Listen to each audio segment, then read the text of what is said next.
Come out Thursday, September 12th, for a morning training session with Chief John Yar of the Lakewood Fire Department, hosted by the New Jersey State Fire Chiefs Association. Chief Yar is the chief of department of the fastest growing and third largest municipality in the state of New Jersey. Come listen to how he's leading the dedicated members of the Lakewood Fire Department as they continue to transition their department to meet the growing needs of the town.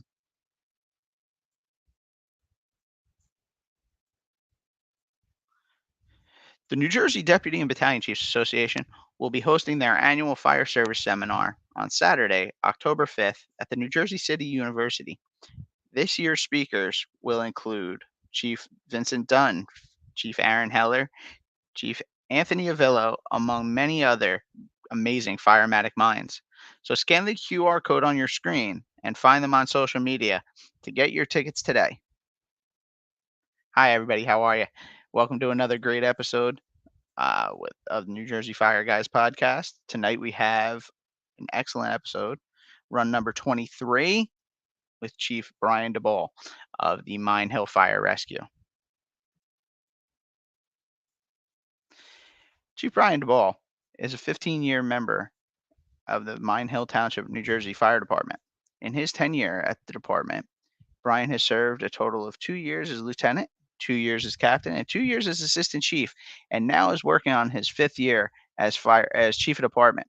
In addition, Brian serves as the health and safety officer for the department, responsible for the development and implementation and management of all safety programs.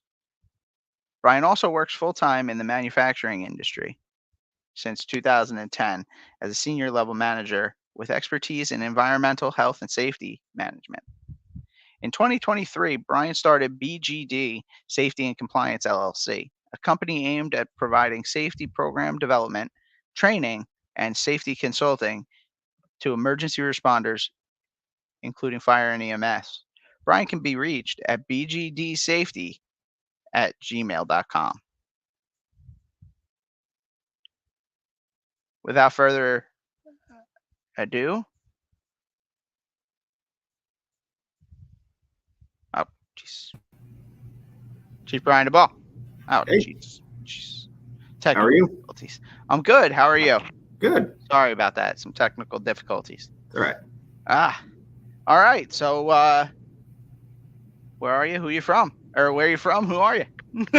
Brian Where did Daboul. all I'm from Mine Hill Township. So for those who don't know who that is, because it's a very small town, it's Morris County in northern New Jersey. We're right in the dead center of the county, surrounded by Dover, Randolph, Roxbury, Wharton, somewhat close to Rockaway, right off of Route 80. About 3 square miles. Been there since 2009. When I was 16, I joined. So now I'm 31 and still there. Prior to that, I lived in Parsippany. I was never on the fire department there, but I waited till I got to Mine Hill. Yeah, you gave a pretty good intro, so that pretty much sums it up. All right. Well, what brought you to the fire service? Good question. So just as a kid, always loved fire trucks. I lived in Parsippany, like I said, so I was very close to District 3 on Halsey Road. They used to do open house every year. A couple of my neighbors were on, so I used to always go down there. Then when I got to be about 15, 16, I went to join the junior program just because I wanted to see what it was all about. I was also in the Law and Public Safety Academy for Morris County VOTEC. So part of being in VOTEC is you get to do an internship. You have to do a certain number of hours when you are a senior. So I joined the fire department when I was a junior, 16, and then used that as my hours for my internship. And then just, expanded from there. I don't have any family in the fire service, so it's not something that came, from there. It's just something I decided I wanted to do and pursued it. All right. I like that. So tell us a little bit about Mine Hill's department before we get started going off. Sure. So Mine Hill's all volunteer. We have about 25 members right now on the rolls. We serve 3 square miles, which is all of Mine Hill Township. Have a 75-foot aerial quint. We have 2 engines right now, down to 1 because one's getting replaced, and the old one didn't quite make it to the replacement time. So the other one's coming in 2025. We have a tanker. It's 2,000 gallons of water. We have an antique engine, a couple utility vehicles, chief's vehicle. Like I said, we're all volunteer. We do primarily fire suppression. We do offer vehicle rescue on a limited basis, just based off of equipment restrictions. Okay. Mutual aid for that. And then we just started doing low angle ropes as well. So we Okay. primarily focus on those three things. Okay. All right. So, and you're up there in, central, northwestern Morris County. Yeah, we're kind of near Sussex, but also right in the center of Morris. So Yeah. All right. All right. So, your early years in the fire service. Now, being, like I said in the earlier show, being and really it coming from me, I was surrounded by firemen my entire life, so I don't know what brings somebody who doesn't to the fire service. Like somebody who, like I went to kindergarten, and I thought every kid dragged their dad to the firehouse every night when he got home.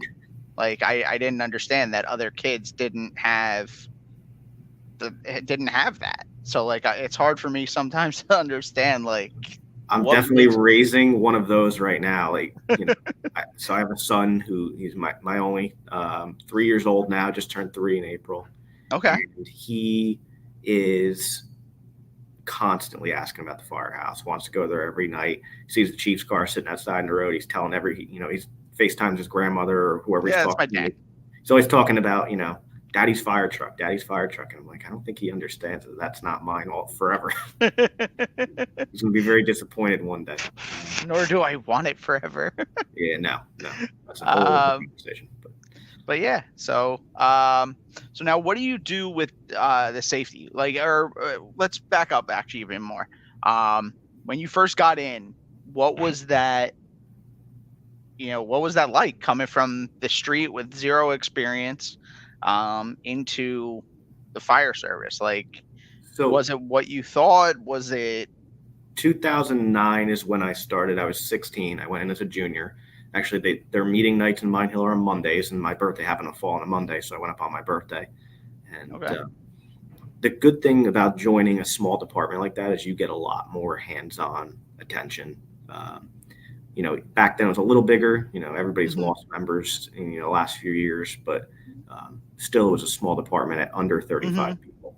So got a lot of hands-on time. I went through the Junior Fire Academy, which was 4 weeks straight, Morris County Fire Academy. Came out and just, when we did drills in Mine Hill, there wasn't a lot of guys to compete with. You weren't waiting your turn, so you got to do everything multiple times, and it accelerates your learning a bit. But then on the other hand, you're a lower volume department. Trying to get some of that real world experience is a little more difficult to come by because you're not getting as many runs a year, as many fires. A lot of our fires are mutual aid. I would say that we normally maybe have 1-2 fires in town per year. Okay.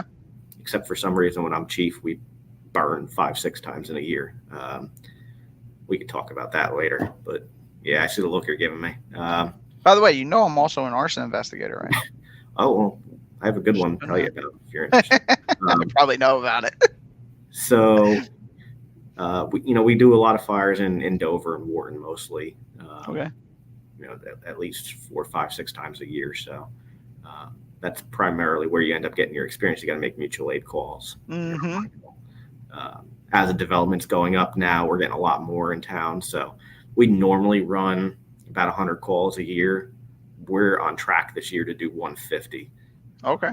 Just because a few buildings went in town. So it's getting busier quickly for us. Yeah, it's crazy how that works, right? And how big did you say Mine Hill is? It's 3 square miles. Is it that big? I never. About 1.5 miles are developed. So okay. We have a ton of open space. We have a ton of outdoor recreational area. Okay. Unless you are familiar with Mine Hill, you won't know where it is. Yeah, because I didn't think it was that big of a. I didn't think it was that big. Yeah, and it's primarily residential. So we have all residential. We have very small amount of commercial right along Route 46. Basically, you enter Mine Hill and you pass St. Clair's Hospital in Dover. And then when you get to the Dairy Queen in Roxbury, you're out of Mine Hill. Yeah. Uh, we have a lot of residential, very small commercial, and then one big industrial complex up off of Iron Mountain Road with some pretty nasty stuff up there. Um, and Hmm. that's really about it. We're mostly residential. All right. All right. So you get in, obviously you started right away delving into and honing the craft and learning as much as you could. Um, what kind of So I've also, I'll back this up even more. I've seen your presentations on Fire Engineering's podcasts um, about the upcoming OSHA standard, and you've delved into the many different cancer researches, and you know what do we'll get into the cancer research first because I think one goes into the other hand in hand, and OSHA's behind the eight ball, but they're trying to stay up to date, I think. And I think we in the fire service are, you know, trying our best to cut our nose off despite our face. Um, but let's get back to the cancer research and initiatives that you've done and you've looked into and you've studied on. So you're referring to the article I did on autotoxic chemicals. Yes. So it's kind of hard to say where it started. I forget, something happened, came up. So I do occupational safety and health Hmm. for a living. And one of the things we have to do in private industry is hearing conservation program. There's a whole standard within OSHA for hearing conservation. It really doesn't end up applying to the fire service because there's exceptions for emergency response. So the only time in the fire service that you really need to wear hearing protection is when you're running saws or stuff for maintenance, for drills, for non-emergency activities. When you're doing emergency activities, you're exempt. Like you'll never see a guy on a roof wearing earmuffs doing ventilation because it interferes with communications, it interferes with the other PPE. So there's exceptions. In private industry, it's different because we're not doing emergency response. You also have to be in a hearing conservation program. You have to do noise monitoring. You have to identify where the hazards are coming from and try to abate those hazards and all this fun stuff. So working on that end, I came across, hearing conservation. Obviously, normally everybody says, high noise levels is what causes hearing loss. But then there is something called an autotoxic chemical. And I said, I've never heard of this. Let me look into it. So autotoxic chemicals are chemicals that go right to your auditory nerve, Hmm. and they can either cause hearing loss or, in combination with high noise levels, accelerate hearing loss. So I'm like, okay, what are these chemicals? So I start looking them up. I'm saying to myself, these are all in smoke, carbon monoxide and hydrogen cyanide, and all this fun stuff that's all in smoke.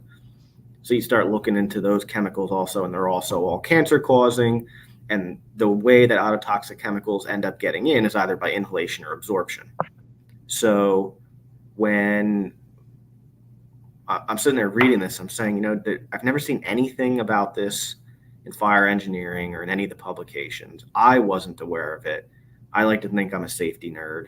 When it comes to the firehouse, the guys always joke with me about OSHA shit. They're climbing a ladder the wrong way. They're like, oh, you can call OSHA on me? They're busting my balls all the time. No, I'm just going to suspend you. Yeah. So I said, somebody needs to put this out there, put it together. So I did my research and I put an article together that came out in Fire Engineering mid last year. I forget the exact title of it, but it was about autotoxic chemicals causing hearing loss in the fire service.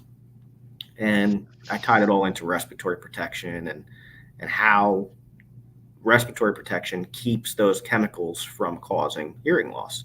So it's critical. All these things kind of line up that, you have to have respiratory protection, not only, for the obvious reasons, but, to prevent cancer, to prevent hearing loss. And everybody's focused on the cancer portion, but they're not Hmm. understanding that they're also protecting their hearing at the same time. Put this article, put it out there, and Jim Bernica, who runs APS Podcast, reached out to me. He's like, hey, let me know when you have time to talk. I want to talk about this article. And I'm like, oh, cool, got traction. So I don't know if you know him. He's out of Ohio. He's retired firefighter there. He's a health guy too. And he started telling me a story about how when he was on the job, obviously had exposures just like everybody else, and he Hmm. started experiencing hearing loss.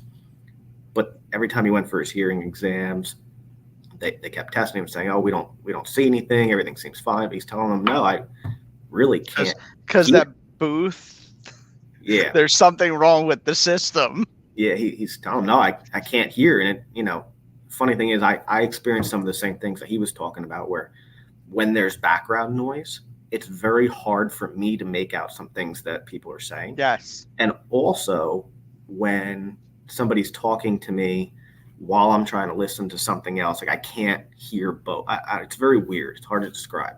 It's hearing loss, but without what you would think is hearing loss. It's almost like it takes away your comprehension of one Correct. and your ability to separate. I So get it. I've had a little bit of issue with it myself, but he was having it on a more severe level.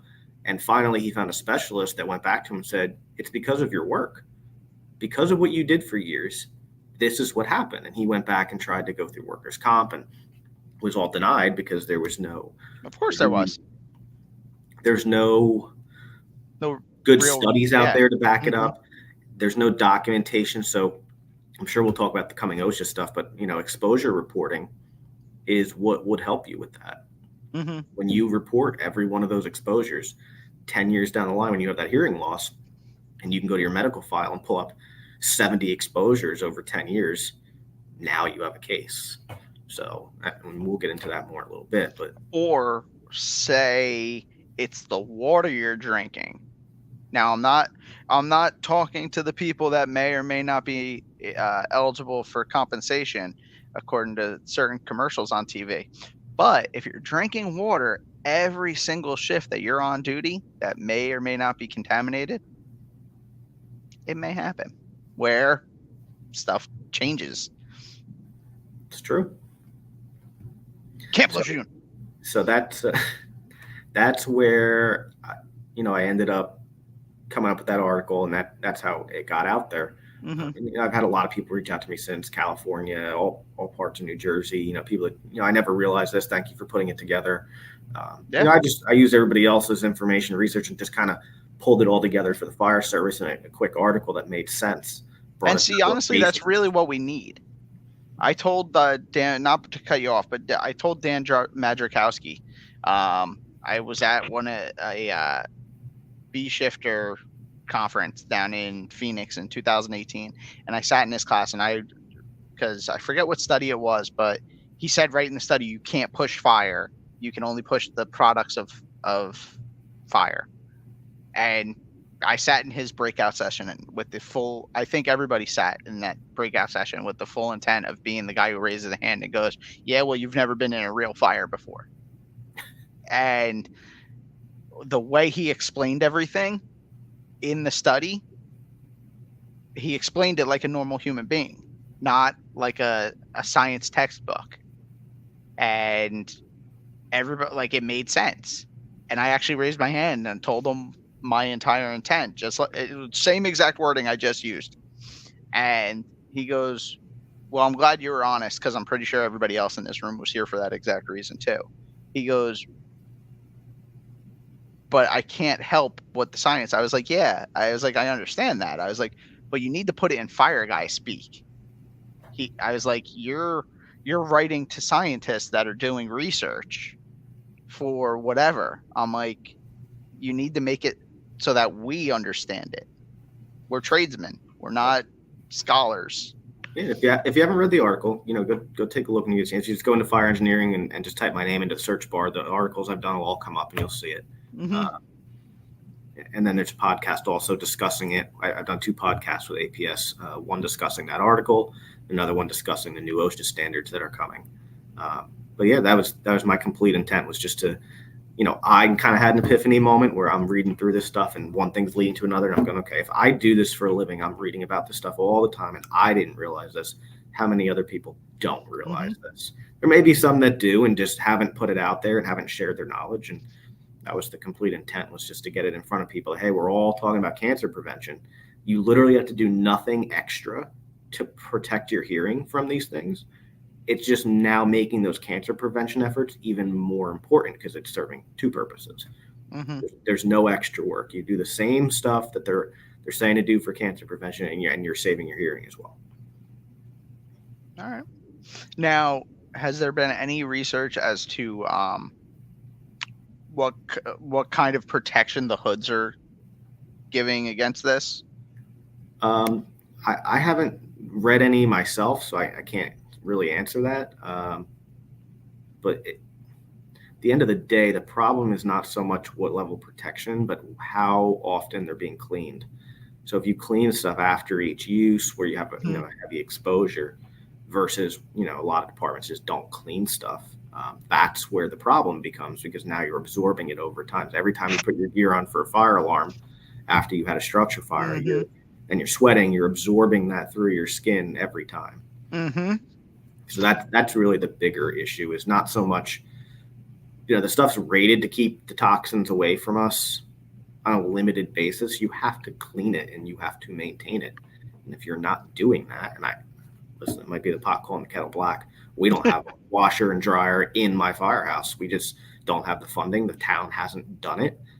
So for me to clean gear, I got to take it down to Dover, Picatinny, and stand there and wait for it. So how often do you really think the guys clean their gear? With the upcoming OSHA changes, that's going to change. There's gross decon requirements in there, and then there's requirements to continuously clean your gear after. You can't just keep using dirty gear. They want a clean cab. They don't even want dirty gear in the cab. I don't know how we're going to do that. No. Where is it going on the way back, and what am I wearing on the way back? Am I going to be in my socks? We don't have 2 sets of gear. We don't have the budget for it. Well, and see, that's one thing a lot of people don't understand. So when I was younger and a little bit more naive, obviously my father was a career firefighter. He had a different wavelength and a different level of understanding of things.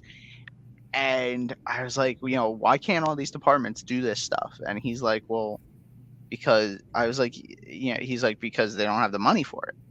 I was like, well, it's NFPA is telling us we have to do it. He goes, yes, but NFPA isn't the law. I was like, okay, well, how? I was like, so we only have to follow the law. We don't have to follow NFPA. Like, I didn't understand the line between recommendation and law. That line's about to get really blurry with this new regulation. Yes, it is. Yes, it is. And see, here's my new mindset. This is what he broke it down to and explained it. He goes, once they make it a law, if the state of New Jersey takes NFPA and goes, this is the new law, you have to follow it. The state of New Jersey has to be able to fund it for everybody that can't fund it for themselves. He goes, because how do I come into a department that can't afford red helmets and tell them they can't be firemen because they don't have red helmets? So it's funny you say this, and I'll address this now. So the federal government's going to have to come up with a lot of money. So right now it's only a proposal, the new OSHA regs, but it's an unfunded mandate if they push it through as it stands, because there's no funding for it. Yeah. Now, I held a class in Denville for the EMS Alliance in Morris County. I have a class I do for OSHA compliance, kind of reviewing what the current regulations are and also what's coming and the new stuff, summarizing it, because it's 600 and some odd pages that people just can't comprehend. So I went through it. It's what I do for a living, and I broke it down. So it's about a 4-hour class, and I had people in there that by the end of the class, they're getting angry. I'm like, don't shoot the messenger. I'm just telling you what's coming. I didn't create this. Interpreting it for you. I don't necessarily agree with some of it either. It seems like a lot at once. So somebody asked me the same question. Well, it's against the Constitution of New Jersey. They have to have funding for it. I said, you're right. But so how are you going to go hold the government accountable? There's a lot of things that on the federal and state level they're doing against the Constitution, against the law, that they're getting away with it. Wait a second. Never. Don't make this political. The guy just got shot the other day. I don't want to. It's my birthday, by the way. I'll never forget. Trump got shot while I was eating my birthday dinner. It was wonderful. Well, there's that. It was an experience. But see, now you know that our shows are taped somewhat live. But please continue. So we're having this this class, and the guy says to me, they need to have funding. And I said, okay, go tell them that. I'm waiting for the same thing. I do think that they need to come up with funding for this. The Mine Hill Fire Department, where I'm on, we operate on $80,000 a year from the town. That's our operating budget. By the time I maintain trucks, do annual testing of equipment, buy a couple things that I need, put some training in there, and maybe 2 sets of gear a year, I'm shot. I got nothing. After that, I argue with the town every year. Hey, throw me an extra $10,000. Let me get one thing done. If I wasn't on that department and had to hire consulting help for all of this safety stuff, I'd be screwed. And a lot of departments are. And that, it's kind of why I started my business. Not that I want to, charge everybody a ridiculous amount of money. I try to charge a fair amount that I know departments can afford, but I could offer that help. I can't do it for free. I wish I could, but And see, even that, like these, you just said these departments are screwed because they have no money, and some of them don't. A lot of them, don't even know how screwed they are, or that they're screwed at all. So that's why I've been trying we don't know what we don't know. This class I put together, I've been trying to get out there. I've, like I said, done 5 times now. A couple departments hired me to do it internally, like Rockaway Township. They're a big department. So, they justified having their own. I did a couple open enrollment in Mine Hill where, I got a couple guys from each department. I did Morris County Region 3 Mutual Aid. I just did one in Denville the other day, like I said, for the Morris County EMS Alliance. So trying to just get the information out there. Yes, it seems like information overload, but if people don't know, they can't start to act. And what I'm trying to tell everybody with this new standard is, while it's a notice of proposed rulemaking right now, and it's not law yet, everybody thinks, oh, put your comments in. They keep extending the comment period. It's going to get, redacted or it's going to get shot down. No. You're looking at the train that's coming down the tracks. They've been working on this since 2007. Yep. When you look at the activities that OSHA has to go through to put a notice of proposed rulemaking out, they're not just going to throw away 15 years of work. So no, it's a train that's on the tracks and it's coming. Yep. They've extended the comment period 3 times. It ends on the 22nd of July. This rule will be coming. So what I'm telling everybody is stop fighting it. Yes, go make your comments on valid concerns. Pick a few things that are really an issue, but start working on what you can now, because when they implement it into law, that's not the time to scramble. And I talked to one department the other day. I don't want to use names, but the captain called me and he said, hey, I've seen the class you're doing. This is really great. I want to get you to talk to my chiefs. Would you, have a half-hour call with them to kind of start with a direction of where we can go? And then they asked me the question, well, how much would you charge us to do all of this for us? And I said, stop right there. I'm not doing everything for you. You need to take some ownership within your fire. Like, I'm not going to run all your calls. I'm not going to run all of your trainings. I'm not going to be there holding your hand every 5 seconds. So I can help you develop programs and procedures and kind of audit where you're at, give you those gaps, give you direction. I can provide trainings here and there. You need to have somebody in each firehouse that's a subject matter expert, or that we can train to become one, that's going to run your program and that's going to hold everybody accountable internally. And he goes, okay, let me talk to the chiefs and I'll get back to you. Never heard back. So I followed up with him a few weeks later. And he says to me, the chiefs are kind of the opinion that we're just going to wait until this happens and then see what we have to do. I said, that's a terrible idea, but respect your decision. I'll be here when you need the help. Got my phone number. Calls me the next day and he's like, yeah, that is a terrible decision. I'm going to go talk to the council and maybe at least get you in here to do that class that you're holding, educate them, and then maybe we can start with, what we can handle ahead of time. I said, that's fine, but don't just do nothing. Yeah, exactly. That's just ignorant. Yeah. So how familiar are you with this new OSHA proposal? I've read into it. I've read the old one. I've read, the brigade standard, and I've been reading into this one. Like you said, it's enormous. And the fire brigade standard, as it's written right now, it's so old. I don't know if it's late 70s or the 80s. If you comply with what's in that text, it's actually, I think, still knee-high boots. I think it's actually station shoes. Yeah. So there's, I tell everybody, don't even go read that. It's so old. Yeah. That's why they're just replacing it.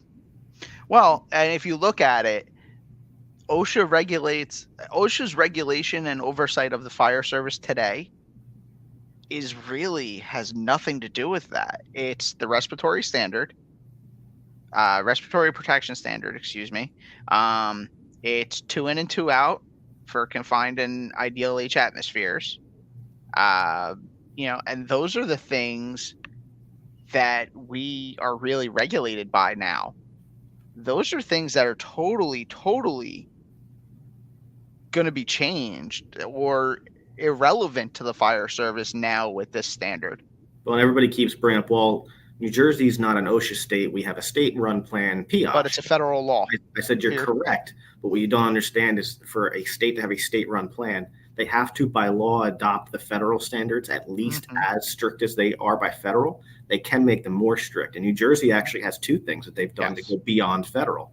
So the HAZCOM standard that we all know is 1910.1200, they've actually required the training to be done every 2 years in New Jersey, whereas the federal standard says at the time of hire, and then only when there's changes to the chemicals, the hazards, or the responsibilities within the plan. Yes. New Jersey says, in addition, you have to minimum do it every 2 years. My department, I deliver it every year, just because I think it's something that's worth doing. And then also, if you look at, and I had this conversation again the other day in the Denville class, when people teach HAZCOM, if you're looking to hit basic minimums to say we're compliant, it's a quick 1 hour training going over GHS labeling and placarding. But if you care about your guys and you would like them to survive, then you would do the way I run my class, which is where you have GHS, obviously. We also review NFPA 704 and we review DOT placarding because it's all hazardous communication labeling. But what are you going to see as a first responder when you pull up to a building? A 704 placard. When you pull up to a vehicle, a DOT placard. You could easily get confused if you just look at GHS. So, for example, GHS flammable symbol is on a lot of DOT placards, but depending on the color of the placard, a flammable symbol on a blue placard means water reactive, not, hey, throw water on me because I'm flammable. So I hit all three, and then I somewhat implement the ERG into my HAZCOM training, so it almost becomes borderline hazmat training.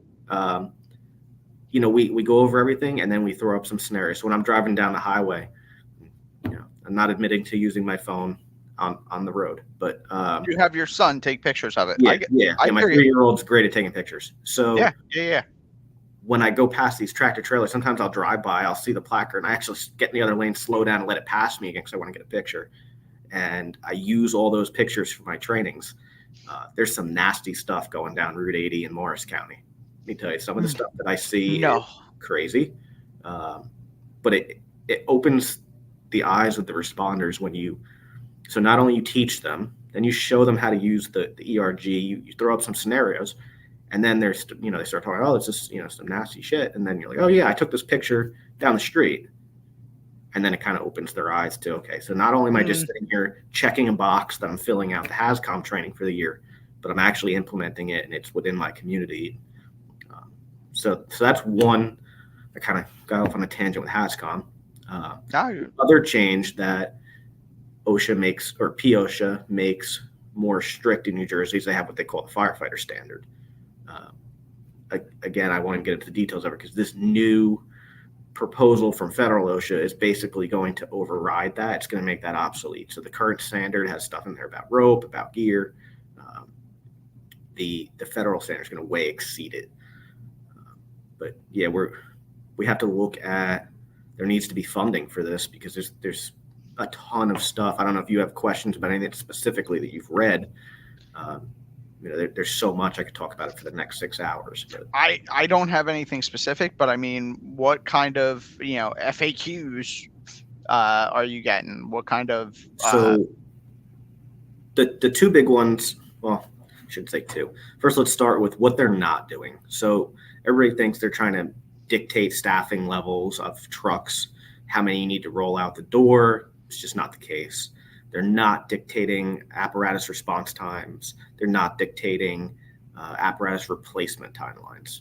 So while NFPA still has guidance on that, those are not being incorporated by reference. There are, however, 22 NFPA standards that they're looking to incorporate by reference. 22 as they stand now. We're also in the middle of that consolidation project by NFPA, where they're consolidating down the standards from, I think it's 118 to 38 for the emergency services. So they're going to, at the final rule implementation, reference those consolidation standards.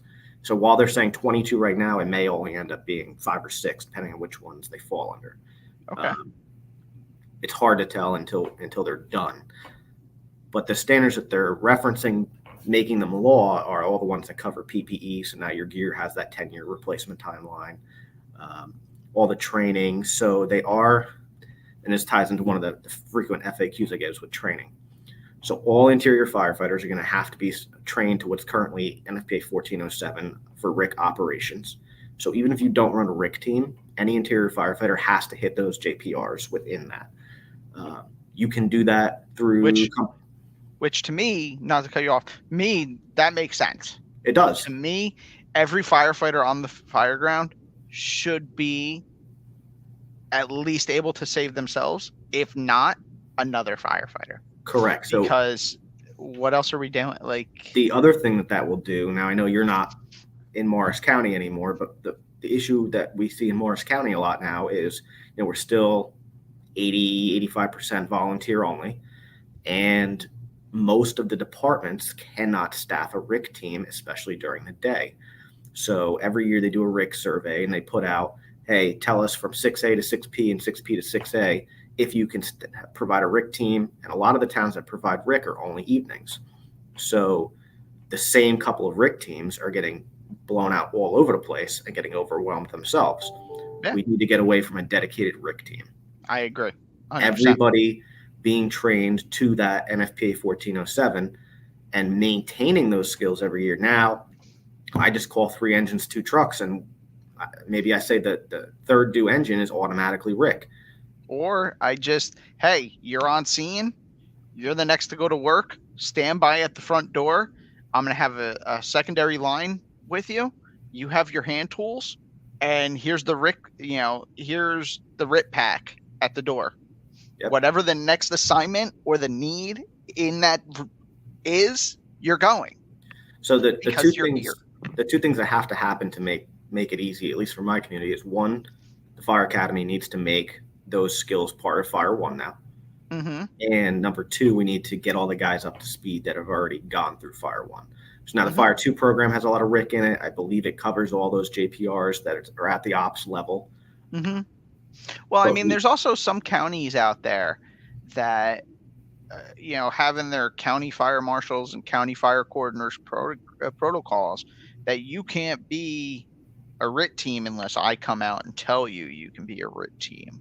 Or even more off, you can't be on a RIT team unless you come through our full weekend class or 3-week class, or, you get the ominous dominus. Like, at the end of the day, if I'm at a fire and somebody calls a mayday, am I going to go to fire jail if I grab them and pull them out of the burning building? So let me clear this up without using names or departments, or I don't know what you're talking about. Great people out there with good intentions, and I don't want to bash them. There's also some dictators out there. Yes. There is no such thing as a RIC certification. Thank you. And I'm sure a bunch of people that watch your show are going to say this guy's a real asshole for saying that, and they're going to disagree with me. Oh, no. Those people are already calling me an asshole, and we're not watching the show. That's fine. They could add me to the list. I called the Division of Fire and Safety in New Jersey myself and talked to a very nice gentleman and said, listen, I want to understand exactly what you're expecting in a training file. For Firefighter 1, obviously has to be certified instructor, led academy, has to be NFPA 1001 compliant, which is now under 1010 as part of that consolidation program. Mm-hmm.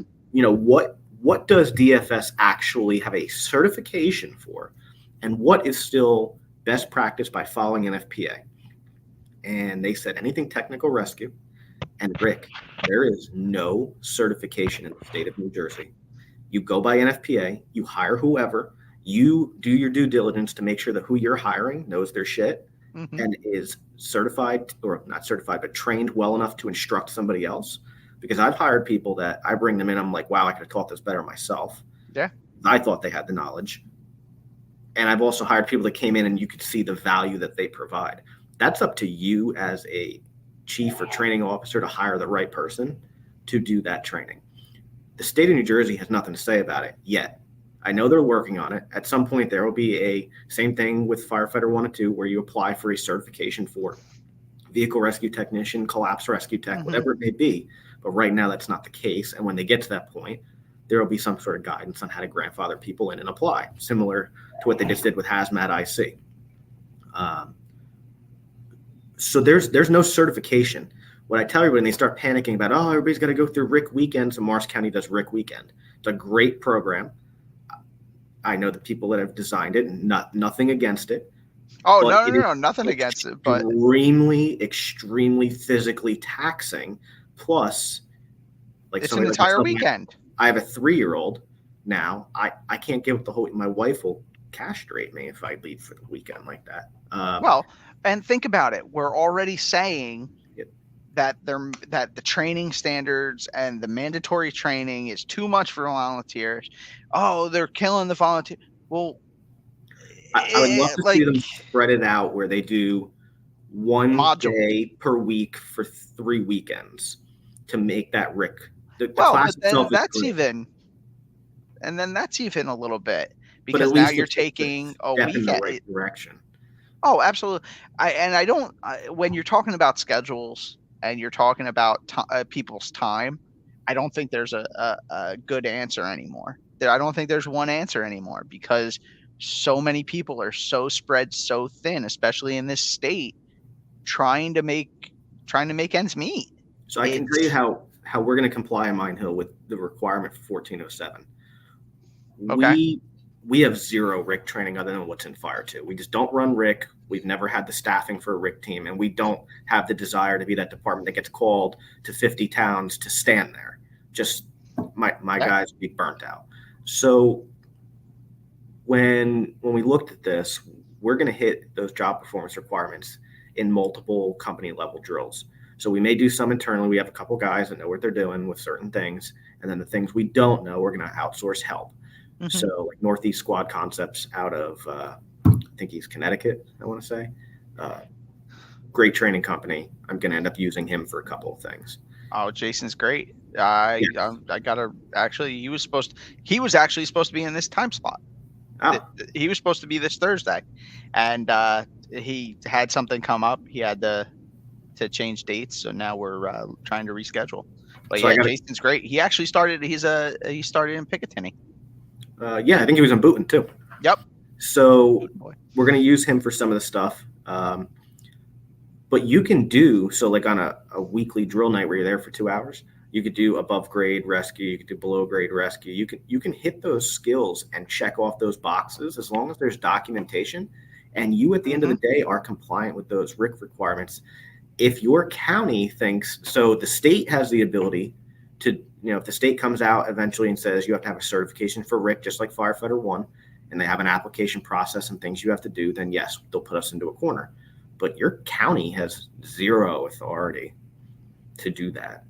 I don't know. I'm not going to say too much more because I will. No, bro, get heated on certain subjects. But preach, because I feel the same way. It is. We have a lot of people that want to throw mandates on us and point the finger at somebody else when somebody, you're throwing, Mine Hill. I'm not picking on you. I'm not being specific as these are your specific problems. I'm just using your town as a thing.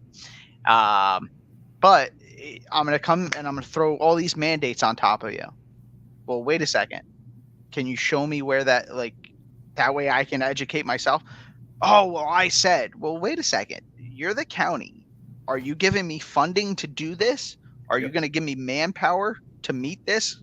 Or are you just trying to run me out of business? And then at the end of the day, you're saying that the state's ordering it, or the state's doing it and saying that the federal government's doing it. Like, if you want to have your fiefdom and be a dictator, then just Be honest about it. So I question, like you said, the motives of certain things where I think it's more not coming from a good place of, hey, we want everybody to be uniform in what they're doing, because then there would be they would make the method easy and communicate it properly. I And think there it's would be a more, meeting with all the fire yeah, chiefs. I think it's And more trying to, in certain communities or certain counties, trying to show statistics of here's all the things that they can't do, or here's all the times they didn't comply with what we said, and here's all the times that their RIC team was short one person, in our opinion. Here's all the times it took them too long to get out, so that they can push the agenda of a county-based fire department.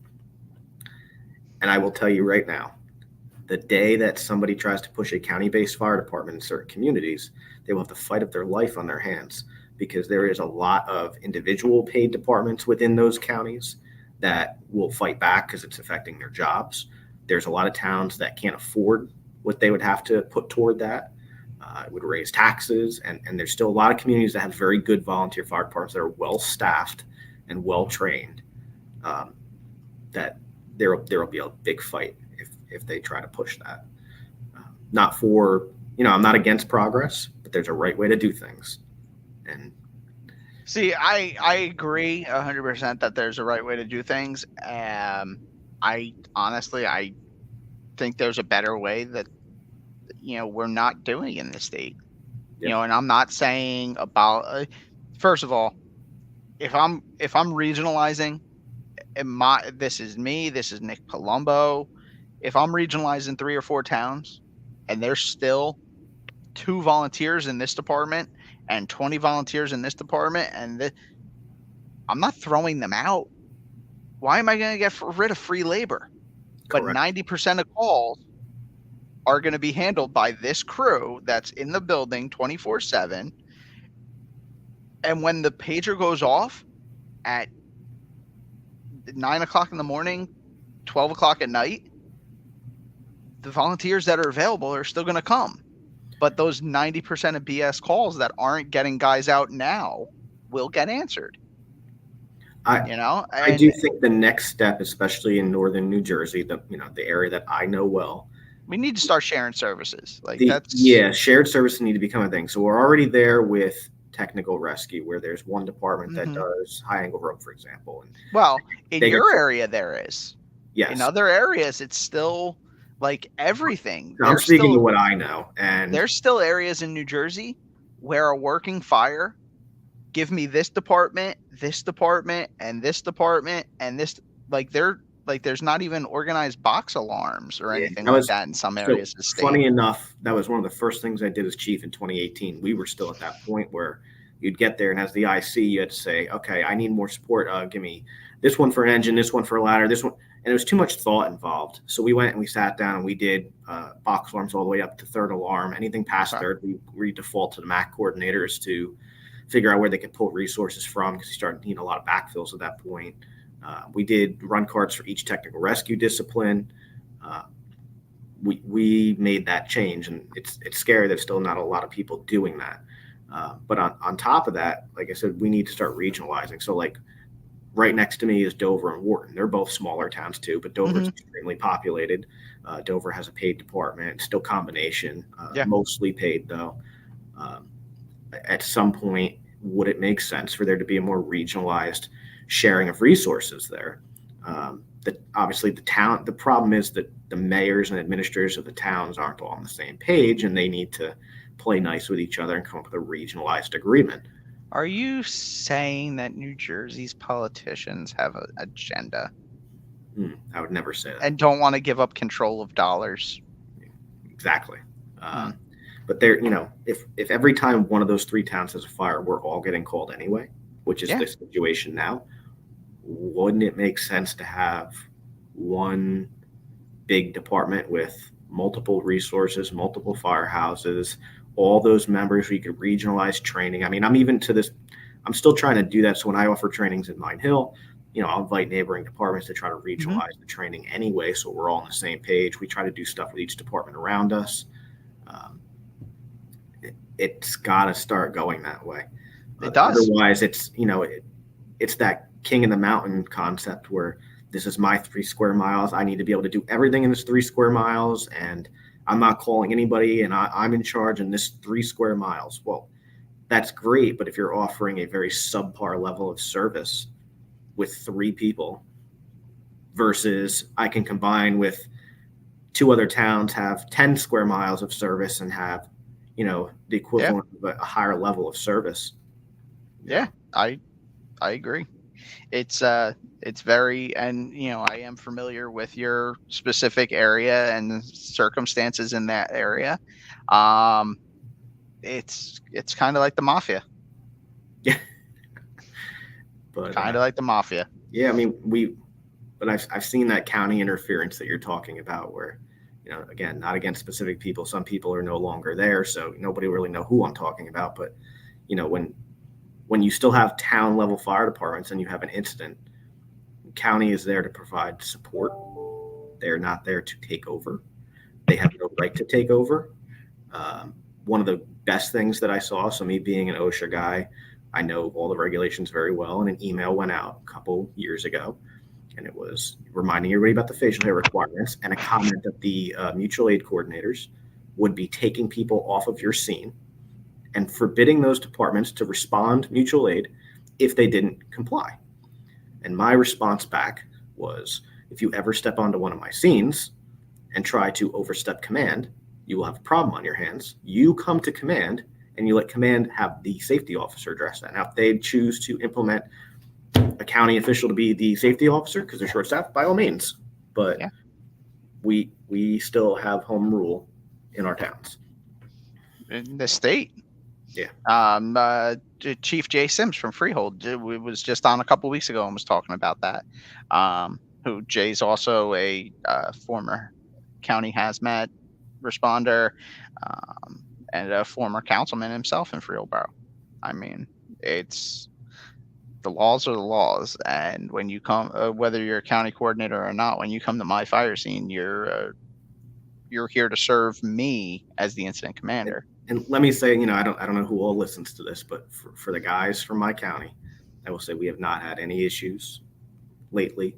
There's been some changes of management over years, and the current group that is in there is the right group and the right people and doing the right thing at this point. Prior to that, had some issues. No longer having those issues, at least not right now. Okay. All right. That's a good thing. But yeah, other stuff that comes up with the OSHA regs. So we talked about Rick. So they are referencing the NFPA standard for fire officer, incorporating it by reference. Mm-hmm. So a lot of people have fire officer level 1. In my department, there's only 5 of us that have it. There's been talk for years of that becoming a requirement to be an officer. That's now going to be part of this. So all that speculation, it's here. If they pass the OSHA regulation the way it stands, you will have to have fire officer level 1 under NFPA, which the state of New Jersey has. You can't just say, yeah, I meet all these requirements. No, you have to actually go take the class. It's a New Jersey controlled certification. My question, which is not clear within the text of the OSHA proposal, is they just reference the NFPA standard. They don't reference, hey, lieutenants are going to need fire officer level 1, captains level 2, chiefs level 3. They don't spell that out. Mm-hmm. What is the minimum requirement? I believe the minimum requirement is going to be fire officer level 1. If they were to go beyond that, that would create major chaos, because not only is it a lot of time to get those certifications and you have to sequentially do them, but I don't see the course offerings anywhere. So I reached out to our mutual aid coordinator for Morris County and said, hey, could we look into doing a fire officer level 2 class now just to get moving, just in case? And he's looking into it and he's very open to it. And we're going to end up doing that in Morris County. But 3 and 4, I don't see anybody offering those classes around northern New Jersey at all. Well, see, here's the problem, especially now that New Jersey is and I mean, I say problem as in it's New Jersey, it's a us problem here in New Jersey, being new to Pro Board. There's only a handful. So when you go into the Pro Board process and the accreditation process. So if you get Officer 1 and you're an instructor, you have to have your Officer 1 for 1 year prior to being eligible to teach Officer 1. Correct. So now translate that to Officer 2, Officer 3, Officer 4. And now the theory behind that, because you're in the world as much as I'm in the world. I could have God of Fire level 3, but if I have no idea, like if I'm not doing God of Fire type stuff, how am I qualified to do that job? And The theory behind the whole 1 year process was he's going to have it. He's going to have his ARF firefighter.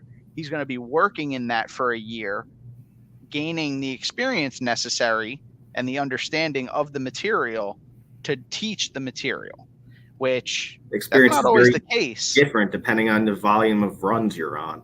That's not And always the case. So here's the other issue with Fire Officer 1 underneath NFPA.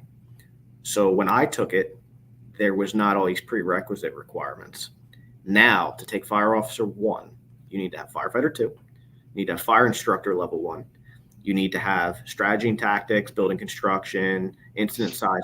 There's a bunch of prerequisites that for you to do them, you actually are probably a 5-year endeavor with the timelines and the wait periods to be able to even get to Fire Officer Level 1. Well, see, and here's the thing, though. New Jersey is the one that's introducing those 24-hour and 12-hour building construction and tactics and stuff. New Jersey's doing that to get Fire Officer 1. So I've had my Fire Officer 1 since 2013 or 14, just because of the nature of who I work for. Turn around, so now New Jersey's a pro board state. I send my pro board certification.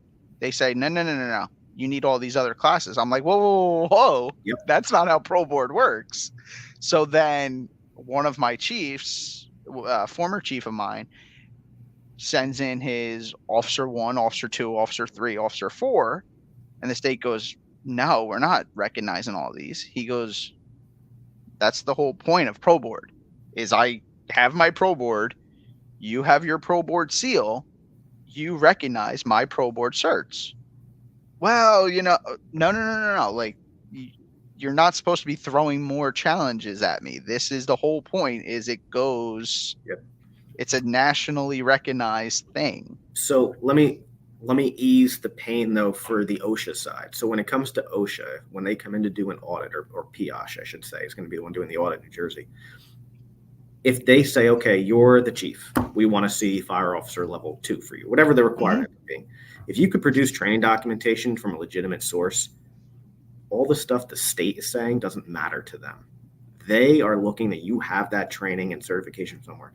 This other stuff, yes, the state is going to be a pain and you have to comply with the state as well. But when it comes to an OSHA audit, that's not going to tie you up with OSHA. So it's really two different things. But yeah, so you took Fire Officer 1 right around the same time I took it. We probably missed each other by one class. I don't know where you did it. Did you do it in Morris County? No. Okay. So I did it through work. Yeah, so we did it right around the same time. Did you really get much out of that class? I got to tell you, like, I've been reading every class that my dad went through. I read, like, I was a nerd, not like a school nerd, but like a fire nerd. So like it was red and it had pictures of fire trucks in it. So that was the book I read when I was a kid. It was all old news to me. So if you look at the job performance requirements in NFPA for fire officers 1, 2, 3, and 4, it is very HR and personnel management based. So yes, there's content value there, but it's not anything to do with tactics. No, not at all. It does not make you a better fire officer. It makes you a better personnel manager. Think about, so I'm sure you've read Engine Company, Report from Engine 82. Have you ever read Bob Farrell's book, The Warriors? No, I have not had the chance yet. All right, so he talks about um, Captain Bob Farrell when he was a firefighter.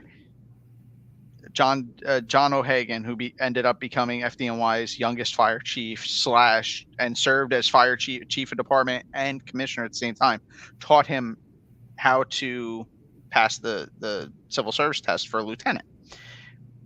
Think about the job of a first level supervisor in the fire service.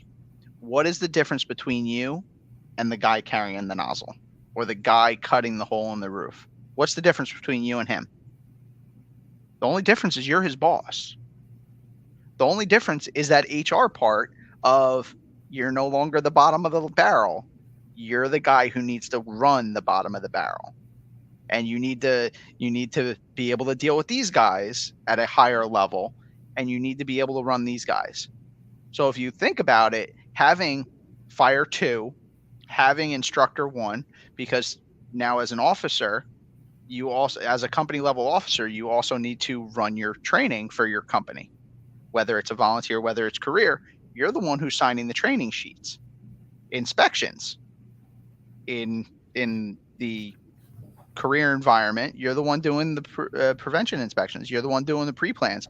In the volunteer world, when you go on a fire alarm, you need to be able to have a basic knowledge of, wait a second, something's not right here. This is a huge building. It's 4 stories and there's not a single fire exit, or the power was out and there wasn't a single, things like that. The company officer needs to be able to know and notice.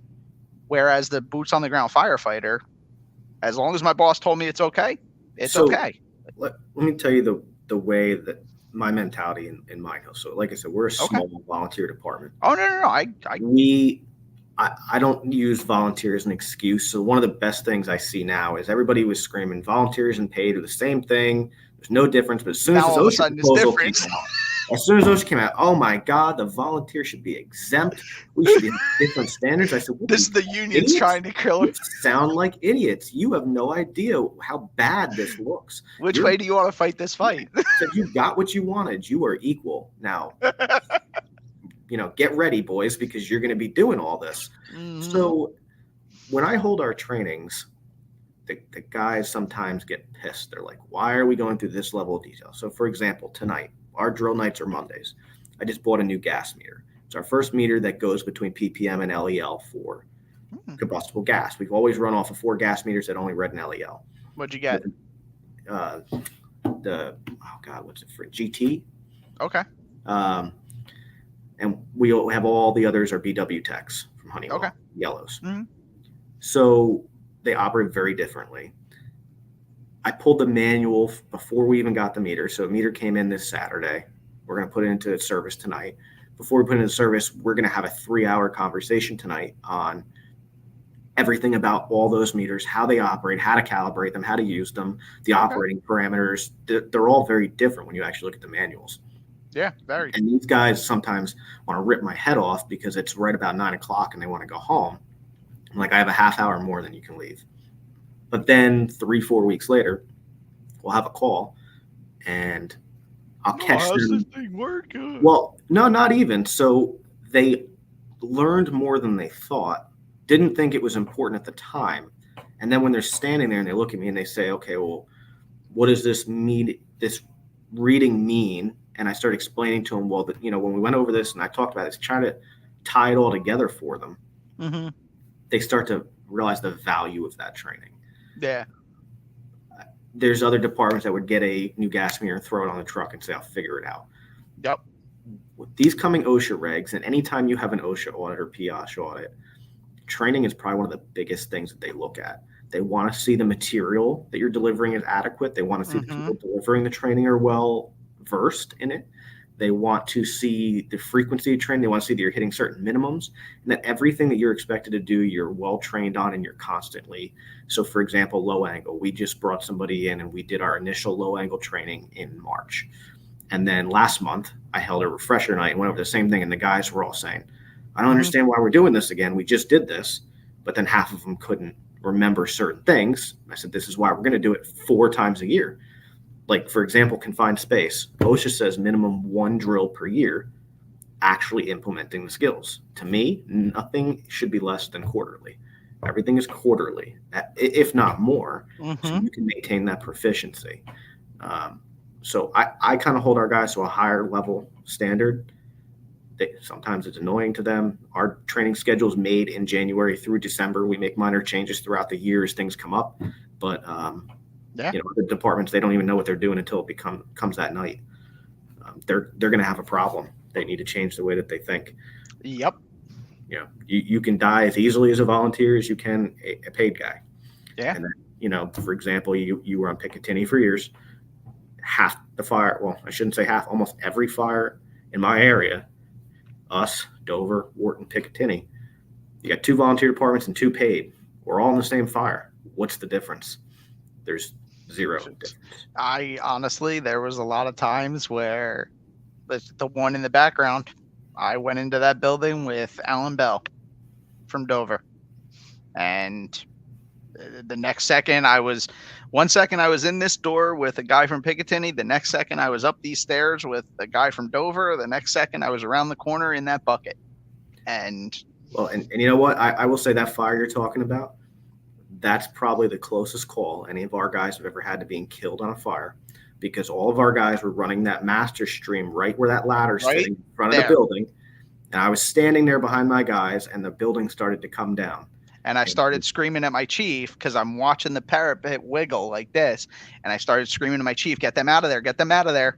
So and there was I will tell you what, when I was in that bucket and the wall came down and I couldn't see under the bucket, I thought 6 or 7 guys were dead. So our deck gun that was sitting on a portable base was covered. There was 3 of our guys, including my wife, who's a member on our department. I will tell you. Oh, yeah, you got the picture. We had 2 guys that went to the rehab bus, and I've never seen them that shaken in their life. Their blood pressure was through the roof. They had to sit there for a good half hour before they could go back to work because their life flashed before their eyes, and they never thought they'd see the day that a building came down in front of them like that, but it happened. There it is. Better picture of it. Yep. That was not a good day.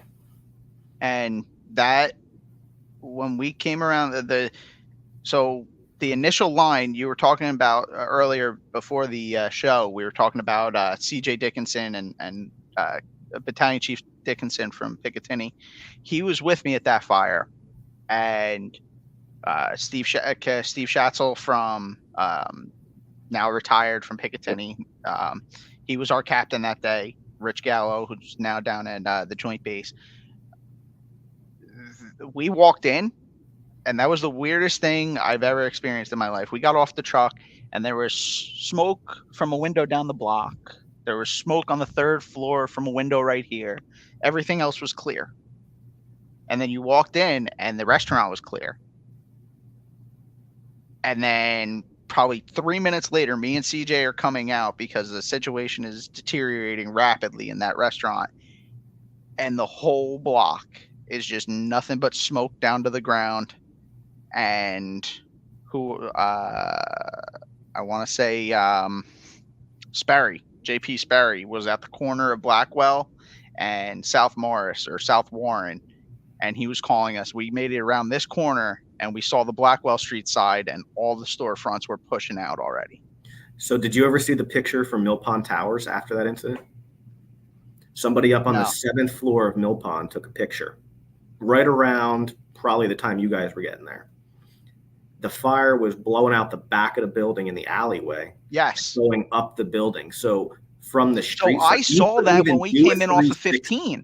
There was no way to do a 360 on that building because of where it was. So we came in off of Route 15, and I was behind the officer on the tower, and I looked as we were coming around, and I could see the entire perimeter of what we now know was was one building.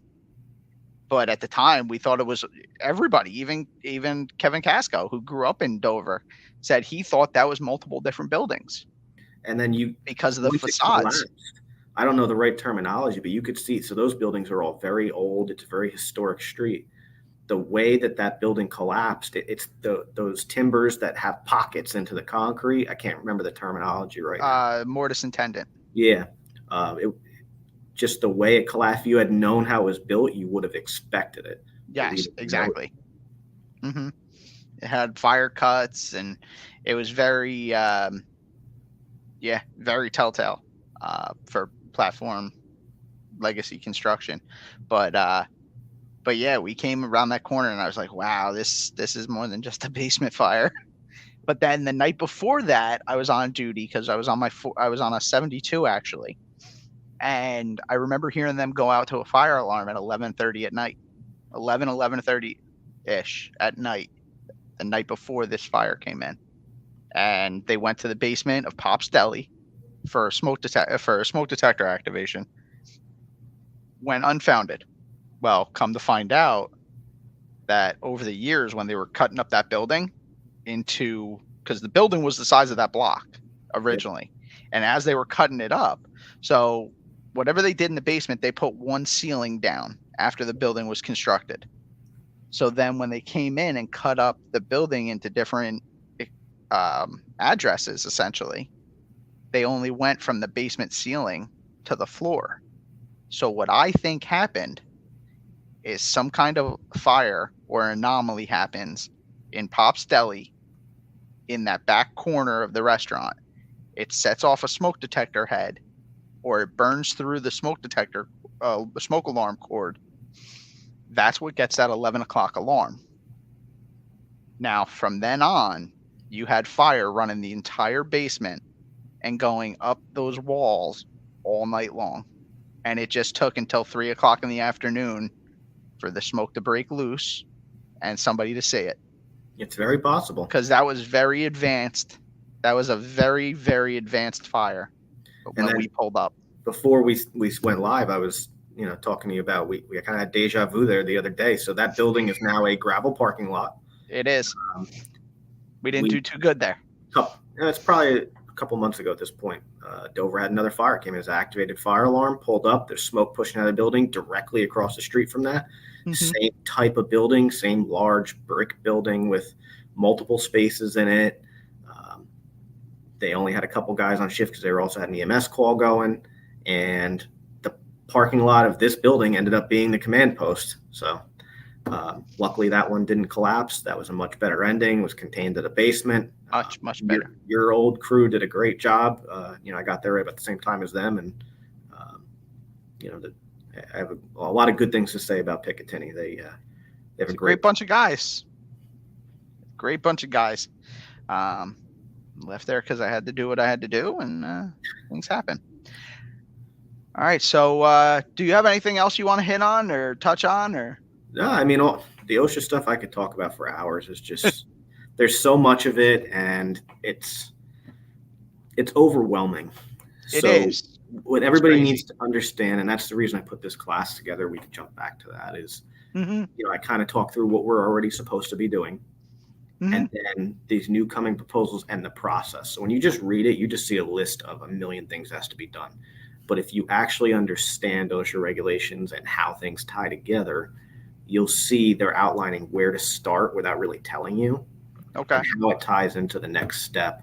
So you're supposed to really be starting with a community risk assessment, which ties into an emergency response plan, ties into a risk management plan. There's a whole bunch of SOPs that have to be part of that. There's a lot of training that has to be put in place. If you just start picking at one thing a week, and even if that's a lot, one thing a month, you'll be in a better position than having nothing. And progress is better than nothing. Well, and if you look at it, all these pre-plan, all these, like you said, these little bits that they had, FEMA's been pushing us to do this for years. The USFA has been pushing us to do this stuff for years. ISO has been pushing us to do these things for years. Like you said before, with the guys that want to go, oh, we're one job. Guys, it's one job. Even career fire departments are behind the 8 ball on stuff on this stuff right now. I talked to one the other day. It's crazy. Again, I won't use names, but I was doing the class in Denville, and there's a couple paid department representatives sitting in there. And when they came in, I said, well, who do you have that does this? Large paid departments that have over 400 guys that should have a dedicated health and safety person or somebody at least with that responsibility. And Yeah. they said, nobody's doing this. Don't know who's going to do this.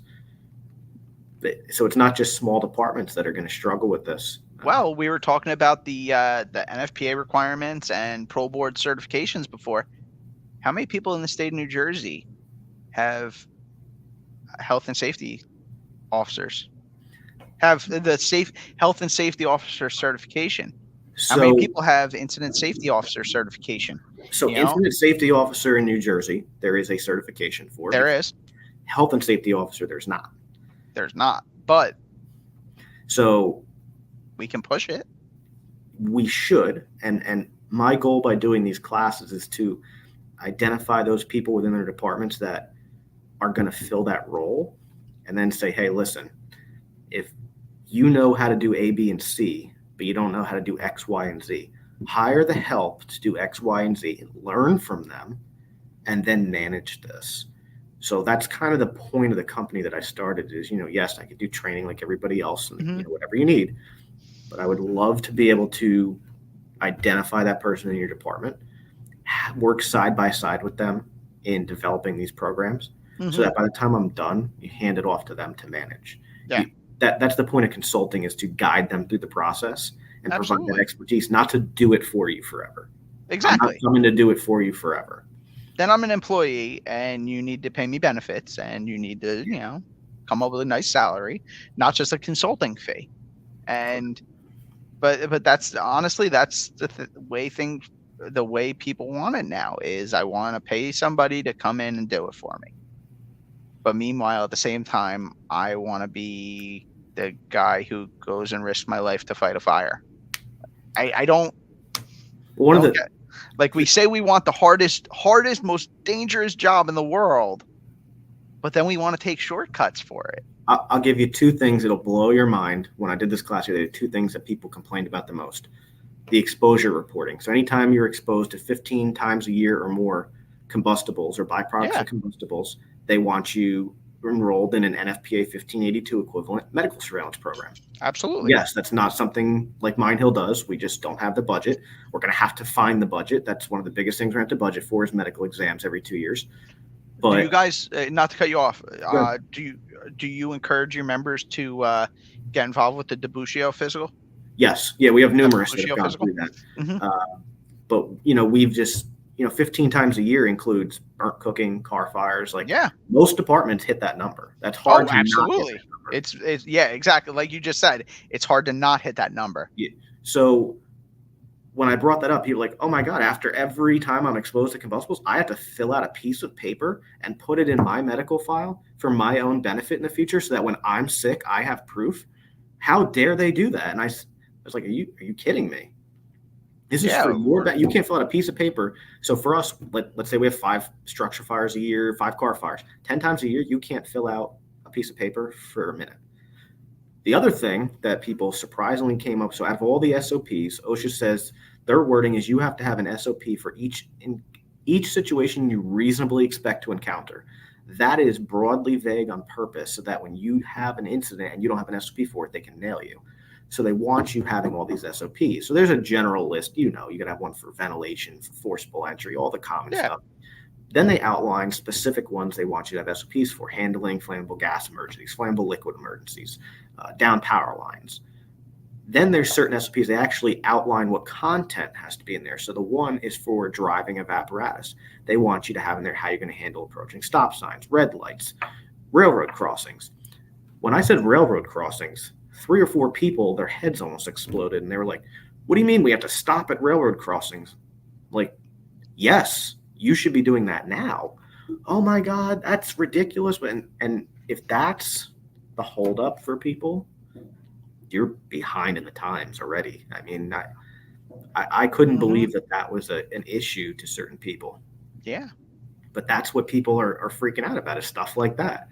Well, I know a couple departments that, all volunteer departments, that when their trucks need to be transported to get work done on them, the chief No, if you don't have a CDL, you're not driving it because that's against the law. And I'm not losing my life and my livelihood because the volunteer fire department. And he refuses. He's like, either you send some of the or the whoever's doing the work, send somebody if I can't get a CDL driver to take the truck. And I honestly, I respect that. Like, good for you.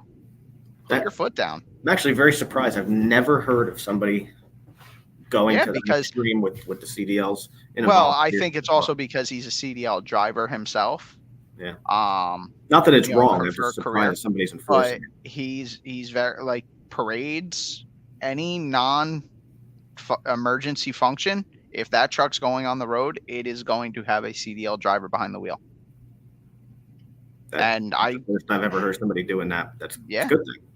But if you look at the law, I don't know if this spurred from something in the past, like an incident or something. But yeah, that department is very much, if you don't have a CDL, you do not drive this truck unless it's a call. Wow, it's the right thing to do. Yeah, but like that's the type of thing that nobody, like, if you said that to a department right now, how many people would flip out that, oh, it's been that way forever? Well, it's been against the law forever. Speaking of driving, so let's hit on that for a second. So NFPA has requirements for driver training broken down by type of vehicle. Yeah. And you should be creating a form outlining all those items. You have to do X amount of left turns, X amount of right. So again, I'll take the heat. Mine Hill's never done it. I'm working on the sheets right now. It's going to be part of the OSHA standard. It's always been on the list to do, but our driver training has always been go grab the old guy that's good. He'll take you out on the road, and when he says you're good, you're cleared. We'll just sign a piece of paper that says you're good. That's well, and you know what? You could even reach out to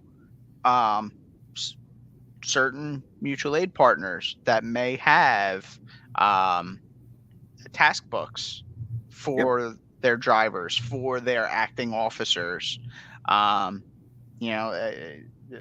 I'll put it out there. Picatinny. Before you acted, you had to go through a task book. So that's the best way to put it, is you're going to have to do that task book to be compliant with a lot of things in this standard. Yeah. And you know what? I don't disagree with it, because I've also been on a fire truck where, so Monmouth County has their communications broken down into zones. You have East Response, North Response, and Central. I know a fire department where the guy that was in the officer's seat goes, so when you're, and again, I have faith in the individual that told me this story to believe that it actually is true. The kid in the officer's seat, riding as an officer, thought that the radio automatically sensed when you were in the different areas and changed the frequency bank. I wish. Like the supposedly the other three guys on the truck didn't understand the question that he was asking until they started like delving in and asking more questions based on what he was saying. And that's essentially what he was asking them. As we go from north to central to the south region, does the radio automatically change? But this is a guy that department's officers and chief officers deemed qualified to ride as the officer that day. Yeah, what I will say, though, is on behalf of that person, at least they're asking the question. Yeah. Most people wouldn't. True. That's it is. You're 100% correct. But how long had he been an acting officer and had no idea how to work the radio? Yeah, I've seen that problem a lot of places. Not even just with that, but same thing with apparatus. I mean, there's a lot of videos on YouTube, and I saw one the other day of guys gets to a fire and the helmet cam guy walks up to grab the hose line, and the pump operator say, "How do I turn this line on?" I'm like, what? How are you even behind the wheel of that truck? I mean, even in our department, we don't have a great written program for driver training. I'm working on it, but we have certain standards that unless you really know how to operate everything on that truck, the pump, the lights, the aerial, whatever is on that truck, you don't drive it. The driving is Yeah, the easy part. absolutely. And with these standards coming too, they even outline, so for those who have tillers, when you're training the tiller man, you have to have a way to secure the trainer. So Yeah. again, I don't have a tiller. I don't know how it's done now, but I'm assuming a lot of people just sit there in the cab next to them. There's requirements for harnessing that they're outlining in this new standard that you either have to be harnessed or an add-on seat that can be clipped in, so you have two seats temporarily Yeah. for the trainer. Yeah. So I know I've never been in a department that has tiller, but I've seen they have like a hook-in seat on some trucks, and in some trucks they have an eye, essentially a ballistic-proof eye that you would clip your ladder belt into and sit there while the guy's driving, while the guy's learning. Yeah. But again, I don't know if there's anything more up to date than that because I haven't been fortunate enough. Yeah, no, there's so like I said, it was about 680 pages that came out in this OSHA standard, and we talked about the training, we talked briefly about the medical surveillance, and there's a lot to take to heart and figure out how you're going to do. So one of the things that I've told everybody is, sit down, make a list of all the things that has to be done, X off the ones you already have, and then sit down and look at what's left. What can you do? And what do you need help doing? And spend your money wisely on the stuff you need help doing. 100%. They're like an exposure control plan or a HAZCOM plan. There's a million templates out there. They may not be the best, but at least you have something in writing and it covers you until you can improve it later. But when it comes to like a community risk assessment, there's just not a lot of them out there. And if you don't know how to do it, or you're doubting what you're going to put in there, go hire some help to do that part. Spend your money wisely. Battalion 1 Consultings. It's true.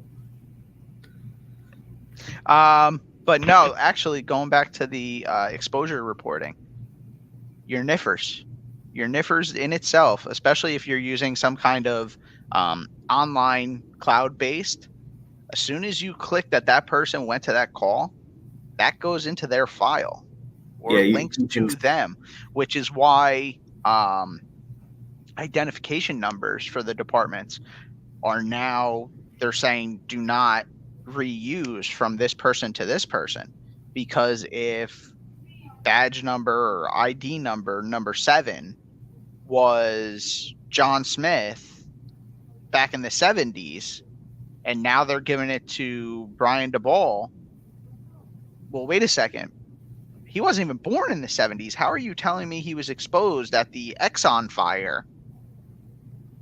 And now that it's all becoming legal documents now, especially now that everybody's a presumptive state, you're telling the employer, that you're telling the town or the volunteer fire company, depending on how that works in your municipality, that you're liable if this guy gets sick or this guy gets an occupational cancer.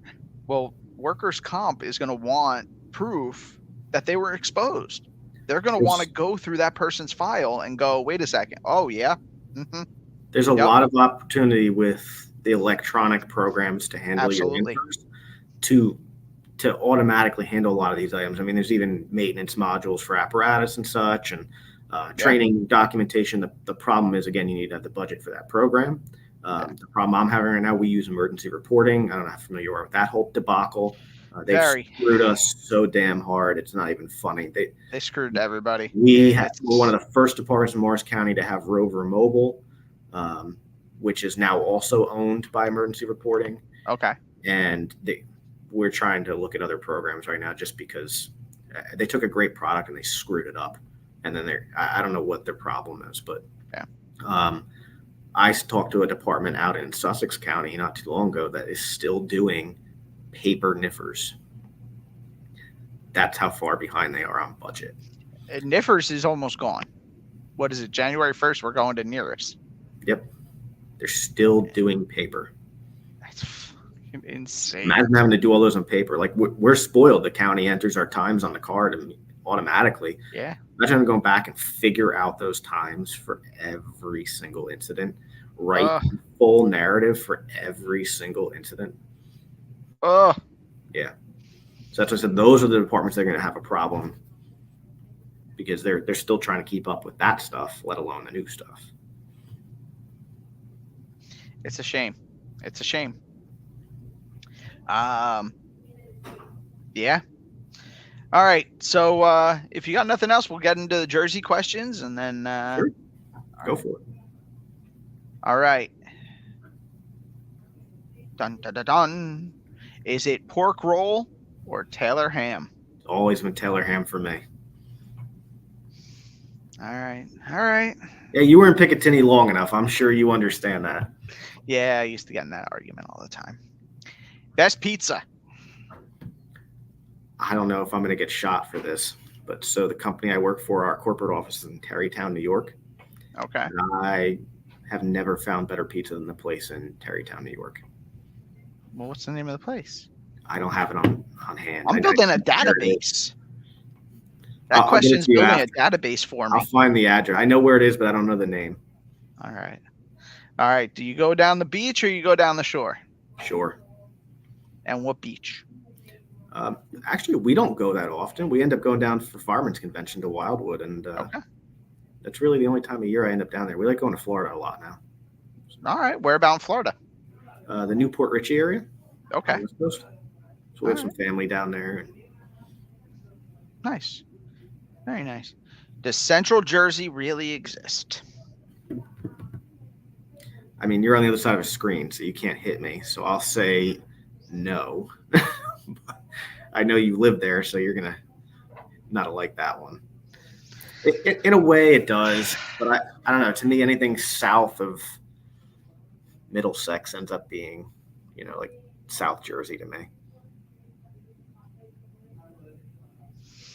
Moving right along. At this point, I don't even see north and south. It's all counties to me. All right. All right. I gotcha. Who are some of your mentors? Or were some of your mentors? So I'll say when I joined Mine Hill, we remember Scott Surzan, who's no longer there. I don't know if you were around when he was around.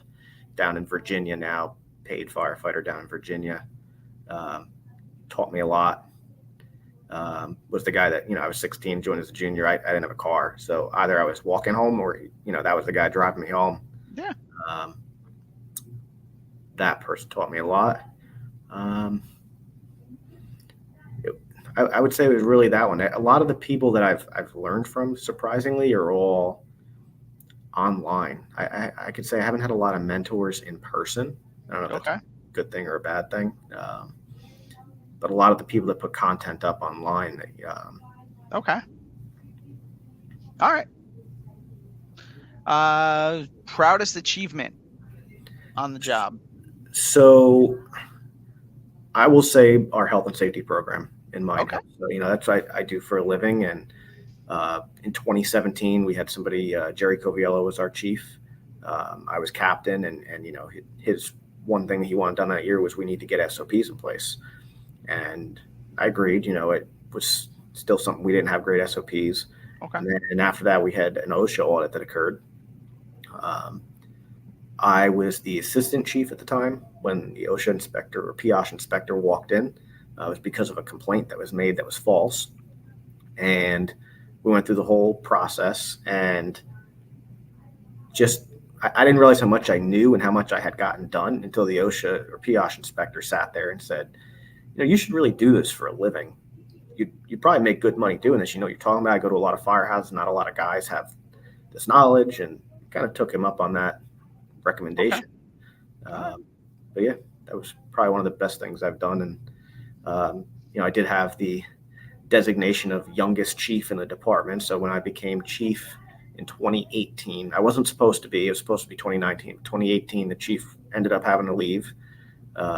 So I moved from assistant chief to chief 3 months into the year. I did 18 through 21. And then I did this year again because the chief that was supposed to be doing it had to leave. And when I became chief, I was 22 years old, first time. And it was just unheard of, but yeah. It worked out. I didn't screw it up, so that's a good thing. and screw it up. No, yeah, you know what though? It's the scary fact. But who else is there anymore? Yeah. In a lot of departments, you got young guys and old guys.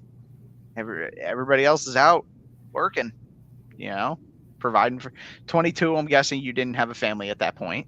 No, my wife was a girlfriend at the time. We lived together, but she's on the department, and I was gonna say it looks like she's not exactly opposed to you spending time at the firehouse. no, I mean now we have a 3-year-old. The challenge is, all right, who's going, what day, when, who's available? Do we have a babysitter? Yeah. So, but at 22, you didn't have that problem. Yeah, no. Actually, funniest story. We had a person struck by vehicle in 2020. That's your idea of funny? 2020. No, I started that off wrong. So 2020, I'm person just struck by a vehicle, ended up being a fatality, but right down the street. And my wife was 2-3 months pregnant at the time. And she's on the department, and she's in the car with me. And I said, "You're going." She was there 3 months pregnant doing CPR with me. All right. Yeah, no, I'm out. All right. Last question. What advice do you have for the fire service? The past, the present, the future. I hate to keep going back to safety, but I will tell you that it's the most rapidly expanding thing right now in the federal government. OSHA is extremely well funded at this point, and they have a lot of directives that they're trying to fulfill.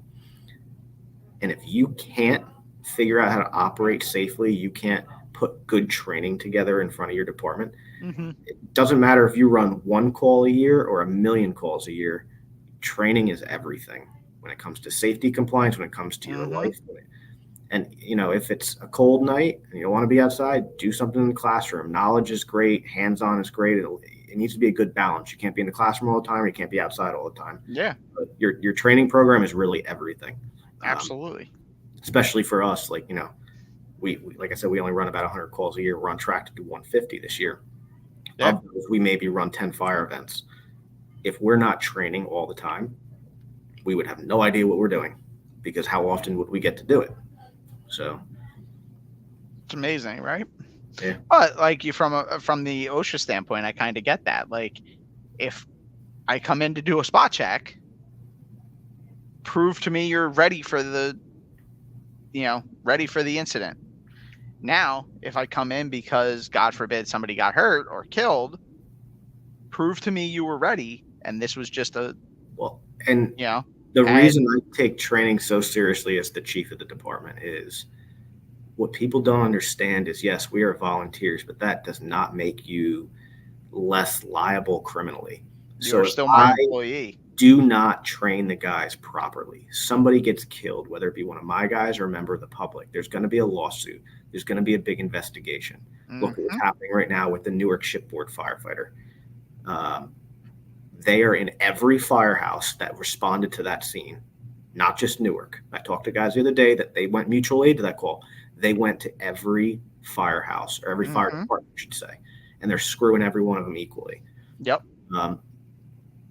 Afterwards, everybody wants to point the finger, and I don't need to be the guy that loses my house and my income and my family's on the street because I was lazy and didn't train somebody properly. Or because I was busy being everybody's friend. Yeah.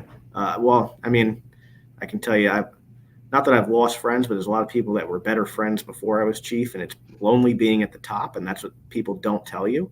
And I've quickly learned, and my wife says, "How do you sleep so well at night after you argue with, get into a big fight? You know how the volunteer firehouse is. There's arguments over everything.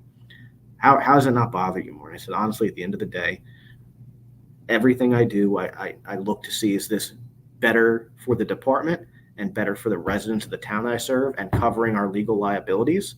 And if it meets those 3 criteria, I can give a shit less who doesn't like it and who I pissed off. Because if you're not pissing somebody off, you're probably not doing your job right. So at the end of the day, you can be my friend, you cannot be my friend. You can go join the department down the street, and I'll read about your obituary after you guys have a major incident because you didn't do any training. But it's not going to be under my roof. I say it probably at least once a week. Dr. Harry Carter. I don't know if you're familiar. I hope No. you are, because um he was a retired fire chief officer from Newark, from battle days, and he grew up. I grew up the next town over from him, where he volunteered. Told me a long, long time ago. He wrote a lot of the original books that were on a lot of the original promotional exams in New Jersey. He told me a long time ago, Nikki, if you're the boss and everybody is happy with you, be careful, because you're about to lose your job. Or they're all lying.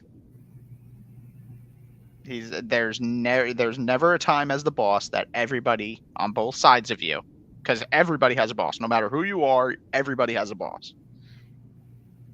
There's never going to be a time where everybody around you is happy with your decisions. I mean, even as the fire chief, my boss is the town administrator, who happens Yeah. to also be our mayor. It's the way our town is set up. And let me tell you, when OSHA came in, they proposed $73,000 in violations back in 2018.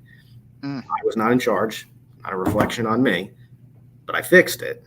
And we ended up paying none of those fines because they're very flexible with volunteer agencies, and as long as you're doing the right thing. Well, and But that's the thing. They don't want to hurt anybody. what I was getting at is the town made it clear that we are the employees of the township. At the end of the day, they're responsible for those fines. They're responsible for the equipment.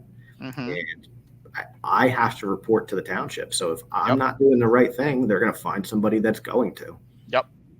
It's not just I get this Chiefs car and I get to wear this white helmet and I get to be in charge and it's so much fun. To be honest Yep. with you, I tell my wife all the time, I wanted to be a fireman from the time I was little. Had all little Tonka trucks. It was the coolest thing. Got to be a fireman. It was great. Then I wanted to be an officer. And every time I got a position, I wanted to be the next position. Well, I got all the way to the top. And let me tell you, I enjoy the experience. I do love doing it. I won't say I hate it, but it's a fucking miserable, miserable experience sometimes. I've never wanted to be a fire chief in my life. It's a lot of work for no money when you're volunteer. Yeah. Well, not even that. And I'm sure it's a headache. Like, I saw my dad go through his chiefs period. I've seen hundreds of fire chiefs, and even when you're on vacation, you're not on vacation. Like, you are still worried about those guys, or at least you should be, as a fire chief or as a chief officer. You should be worried about your men when you're there, when you're not, because they're still your responsibility. That organization is still your responsibility. One of my biggest things, if any of my guys listen to this, they'll agree with this. I don't know how to let go. I don't want to say I'm a micromanager, but I know what I've built and what I do daily. And I know that I take things to a level that most people won't with detail. And to me, to let go and possibly have something backtrack is hard. So I've had a really hard time bringing other officers up the ranks. I have a good group right now that I trust. So I'm trying to bring them up to the positions one at a time. But to me, yes, this is volunteer. Being chief is volunteer. We get a very, very small stipend in my town. It's not even worth mentioning. But it is a full-time job. It's a job. A lot of responsibility. It's not a hobby. It's not, I can't make it today. If you can't make it today, you better be making it tomorrow to make up for yesterday, because stuff doesn't go away. It can't just not get done. So to me, I have a difficult time when I see people with that mentality of, if you have that mentality, I will never willingly turn something over to you, because I don't want to see it get screwed up. I'd rather do it till I'm blue in the face and have a heart attack and know that it was done right. I agree 100%. And honestly, that's probably the biggest reason why, because my idea of what it should look like and what it should be is why I never want that position. Yep. Is because it will eat at me. Like, if it's in the career setting, I'll never be home, and that's not fair to the family. If it's in the volunteer setting, One, I I'm gonna make a lot of enemies because nobody's gonna be happy with me. One of the biggest things that I did, and when you said past accomplishments, I should have brought this up. I mean, shoot it. This is going Shoot to it, piss man. a lot of people off. We had alcohol in the firehouse still on tap, beer behind a bar, and there was a group that sat there and drank every day at 3 o'clock, like clockwork. They weren't getting on the truck. We didn't have an issue with that. Then But why is the fire company now? This is 18-year-old me bringing this out. Then why is the fire company providing you alcohol? So there was a couple of elderly gentlemen that they were, they'd served 50 years, and that's what they did. They sat there and they came to meetings, and by all means, enjoy yourself. You're not getting on a truck anymore. But there was a couple of people that were of responding age and interior, and I said to them, okay, so you say you're not going to get on the truck, but so now I put you through all this training. I pay for your PPE. And when that whistle goes off, you now are stuck sitting here intoxicated, even if it's one beer. The second that beer touches your lips, you're not on my truck. Done. That was my policy. Done. And you now took a service away from the town by choosing to drink. And I'm paying for this. So I respectfully told the people up front. We had some other issues. People did stupid shit while they were intoxicated, and No. I can discuss on here, not on calls, just in general, stupid shit. And Yeah.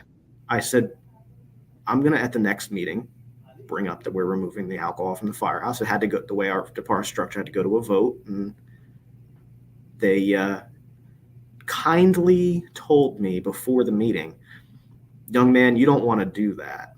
That won't be good for you. I said, really? Well, now you can go fuck yourself. Now I'm going to empty it out of the firehouse right now. So I went up, I took the kegs out. I brought them back to the store they came from. The guy says, oh, you already paid for this. I said, keep your money. Consider it a donation. I don't want them back. I took all the hard liquor out of the firehouse. I dumped it down the drain. There wasn't a drop of alcohol left in that firehouse. And How are you alive? And I lectured everybody on, if you ever threaten me again over something like that, it'll be your last day here. And there's not been a drop of alcohol in a firehouse since. People don't like it. I can tell you if the Mine Hill Fire Department never closed, there'd be multiple departments that would never let me join just out of fear that would happen in their firehouse. That's awesome. There's just no place for it. I don't need the liability. I don't need to deal with it. See, I was 18 years old and I asked that question. I'm like, why? First of all, I was 18 years old in a fire company vehicle going to a liquor store, picking up the alcohol and coming back to the firehouse. I'm like, how? What? Well, no. You didn't purchase it. You have the company voucher. I'm like, wait, what? I'm pretty sure this is illegal. So we still have the bar, and they, when we have like an event, we'll bring in alcohol for an event or something and have a set duty. That's different. So they still like having the bar there. So I said something this year actually that, we really need space for exercise equipment for the guys. Let's rip the bar out. It's coming. They just don't know it yet. Oh man, I don't know how you're alive. Like I said, if you're not pissing somebody off, you're not doing your job right. Yeah, so. I love it. Oh no, I'm not saying I disagree in any way, shape, or form. God bless you. Oh, I love it. All right. Do you have any shout outs? Anything? Any classes upcoming that you want to push out there? So I don't have anything open enrollment right now. Okay. The OSHA class that I have put together is about 3 to 4 hours, depending on how many questions and engagement we get. I've been doing that all over the place. I've been talking to a couple of departments right now. If anybody's interested in, getting the information in front of your guys, it's a great class to bring your guys to. Officers, do a regionalized drill where you have mutual aid there. Okay. Bring your commissioners, bring your council people so they hear it from somebody other than you. So, it's a little, you have an SFP putting it in front of them. I do a lot of other classes. So, I love teaching HASCOM, as boring as it is to some people. I make it really interesting. We talked about how I do that class, Okay. the ERG book, and all that stuff. I do custom trainings. If you get a new gas meter like I'm doing tonight, and you need somebody to really go through the book and put together how to operate it, Okay. let me know. Building programs, SOPs, auditing your program, kind of a gap assessment of what needs to be done. I'm great at all that stuff. Okay. As far as shout outs go, so there's a lot of guys. So being that training is coming, it's a big change in this OSHA standard. And you need to be trained to the awareness level at minimum of all the technical rescue disciplines, Mhm. and you need this RIC training. There's a lot of guys out there that are doing good stuff. So Al Pratt's, who you had on here, I hired him to Absolutely. do his collapse class. We're doing that in September in my department. He's a great one for stuff. Absolutely. Revolutionary Tactics and Training out of Randolph is owned by Mike Venadia. He's the chief of Randolph Fire Department. He's done some Another great guy. rope stuff for us.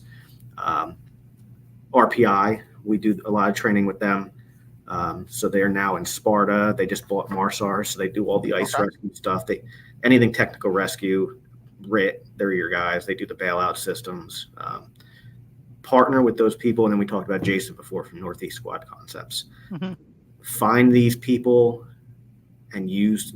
It's good to have diversity of training too. Like I try not to teach everything in my firehouse just to save Absolutely. money, because I don't want to sound boring, and there needs to be different opinions, different, something that attracts the guys. Oh, this is something different. Let me go to that class. Of course.